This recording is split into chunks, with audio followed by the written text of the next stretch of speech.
Taste అయితే వేరే level అండి, చాలా బాగుంది.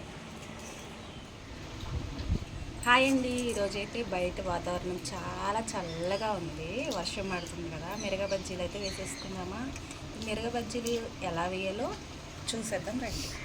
ఫస్ట్ అయితే పచ్చిమిర్చిని నీట్గా కడిగేసుకుని ఈ తడంతా తుడిచేసుకోండి. ఇప్పుడైతే వాము తీసుకుని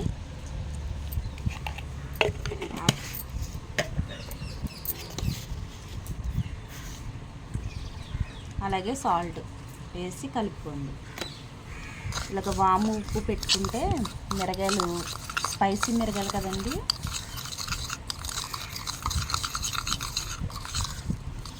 ఈ వాము వల్ల మనకి గ్యాస్ అలాంటివి పట్టవు. మిక్స్ చేసేసుకుందాం, అది పక్కన పెట్టేసుకోండి. పచ్చిమిర్చిని ఇలా చివర కట్ చేసేసుకుంటే ఇలా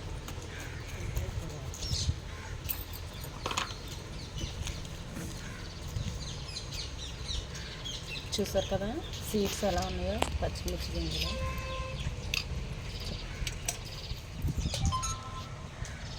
మన ఛానల్లో బంగాళదుంపతో బజ్జీ చేశానండి, బంగాళదుంప లోపల స్టఫ్ పెట్టి చేశాను, ఒకసారి ఆ వీడియో కూడా చూడండి. ఇదైతే మామూలుగా విలేజ్లో అయితే ఇలాగే చేసుకుంటారు మిర్చి బజ్జీ, అందుకని విలేజ్ స్టైల్లో చూపిస్తున్నాను.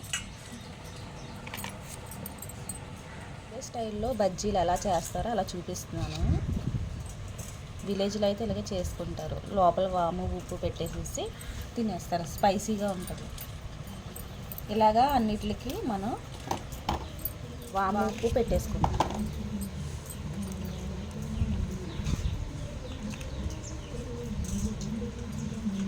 చూడండి, బజ్జీల పిండికి అయితే ఇప్పుడు శనగపిండిని అయితే కలిపేసుకుందాము. ముందుగా శనగపిండిని కావలసినంత వేసుకోండి, మిరపకాయలను బట్టి శనగపిండిని తీసుకోండి.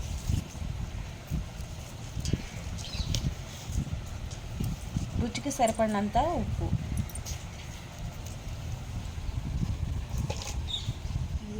చిటికెడు వంట సోడా వేసుకుని ఒకసారి మిక్స్ చేసుకోండి. మిక్స్ చేసుకుని వాటర్ వేసి కలిపేసుకోండి.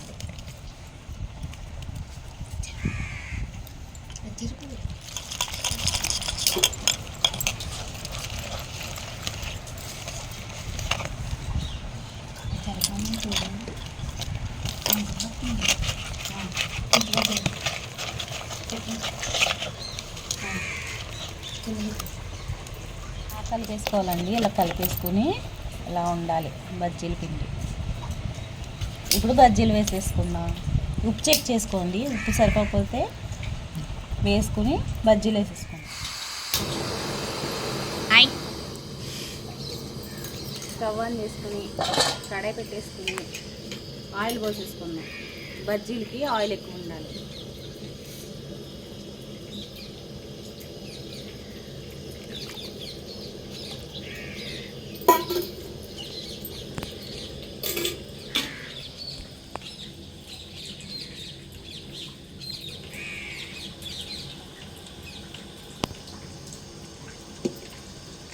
చూడండి, ఇలా గ్లాసు మనకి లోతుగా ఉన్న గ్లాసుని తీసుకోండి, తీసుకుని పిండి మొత్తం ఇలా వేసుకోండి.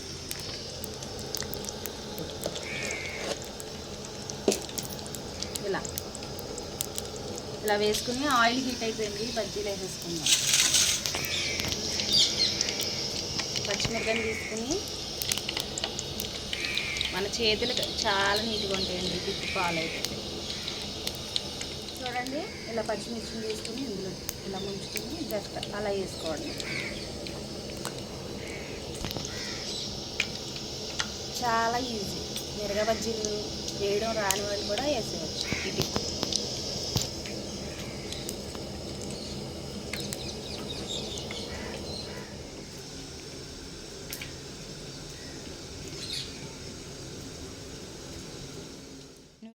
మీరు చూస్తున్నారు కదా, గ్లాసులో పిండి పోసుకుని బజ్జీలు వేయడం చాలా ఈజీ, చాలామందికి చేతితో వేయడం రాదు కాబట్టి ఈ టిప్ని ఫాలో అయిపోండి.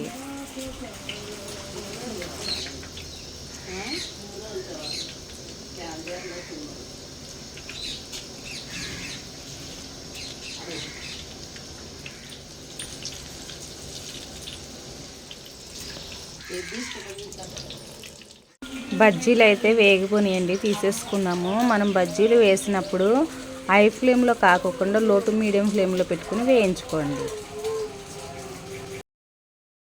మిర్చి బజ్జీలు మనం పిండి పర్ఫెక్ట్గా కలుపుకుంటే అవి మనకి బయట బండి మీద దొరికే మిరగాయ బజ్జీలాగానే వస్తాయి. జారుగా కలిపారనుకోండి ఆ మిర్చి బజ్జీ అనేవి సరిగ్గా రావు. అందుకని పిండి కలుపుకునేటప్పుడు చక్కగా కలుపుకోండి. అలాగే శనగపిండి కూడా ఎక్కువసేపు నానకూడదండి, కలిపిన వెంటనే బజ్జీలు వేసుకోవాలి. మిరపకాయ బజ్జీలు గ్లాస్ టిప్ మీకోసమే చెప్పానండి. నాకైతే ఇలా మిరపకాయ బజ్జీలు చేత్తో వేయడమే ఇష్టము, అందుకే నేను చేత్తో వేస్తున్నాను.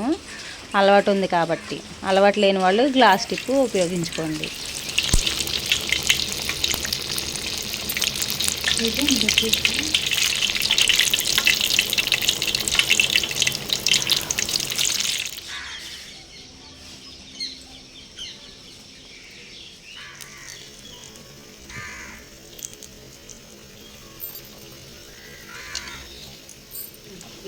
ఇటు గిన్నె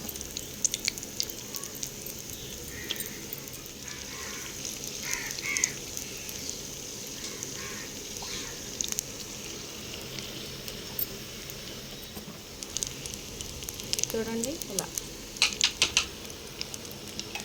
ఇలా చివర అలా గిన్నెకి అలా ఊడ్చుకుని ఇలా వేసుకోవాలి. అప్పుడు కాయలు తగలకుండా చక్కగా వస్తాయి. చూడండి, చక్కగా వేగిన కదా తీసేసుకోండి.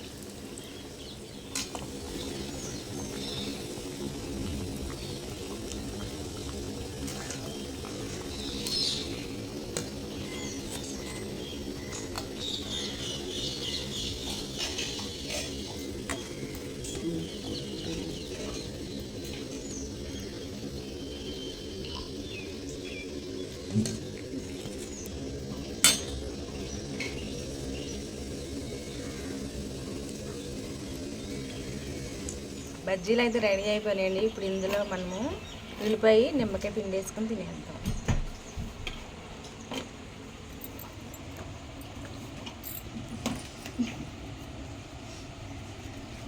పిండి సరిగ్గా కలుపుతూ వస్తే ఇలా పోకుండా చక్కగా వస్తాయి. మనకి రోడ్డు పక్క బజ్జీలాగా వస్తాయి. ఇలా మధ్యలో కట్ చేసుకుని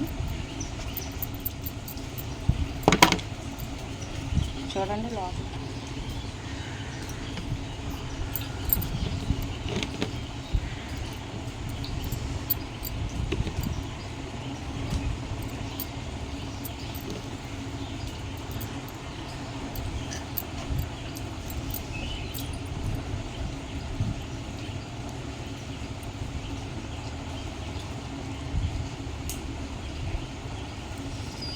ఇలా అన్నీ పెట్టేసుకున్నాం.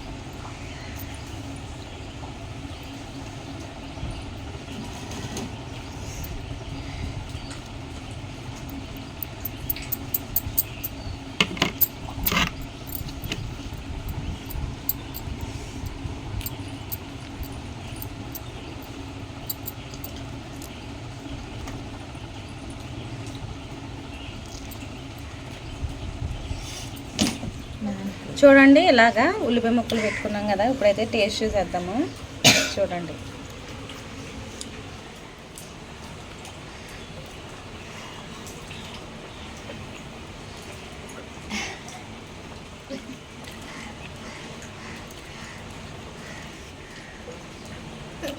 టేస్ట్ అయితే వేరే లెవెల్ అండి, చాలా బాగుంది.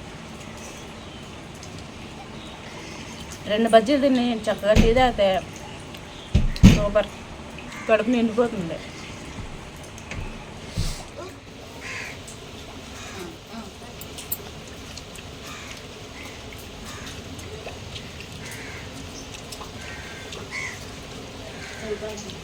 టేస్ట్ అయితే ఎంత బాగుందోనండి. బయట వాతావరణం చాలా చల్లగా ఉంది కదా. ఈ వర్షంలో మనము వేడివేడిగా ఈ మిర్చి బజ్జీ వేసుకుని తింటే అబ్బా మాటలు చెప్పలేమండి. మీరు కూడా నేను చూపించిన విధంగా బజ్జీలు వేసుకోండి, చాలా బాగున్నాయి బజ్జీలు అయితే. ఈ వీడియో మీకు నచ్చింది అనుకుంటున్నాను. వీడియో కనుక మీకు నచ్చినట్లయితే లైక్ చేయండి, షేర్ చేయండి. మన ఛానల్ని కొత్తగా చూసేవాళ్ళు సబ్స్క్రైబ్ చేసుకోండి. Thank you. రేపు మరొక మంచి వీడియోతో మీ ముందుకు వస్తాను.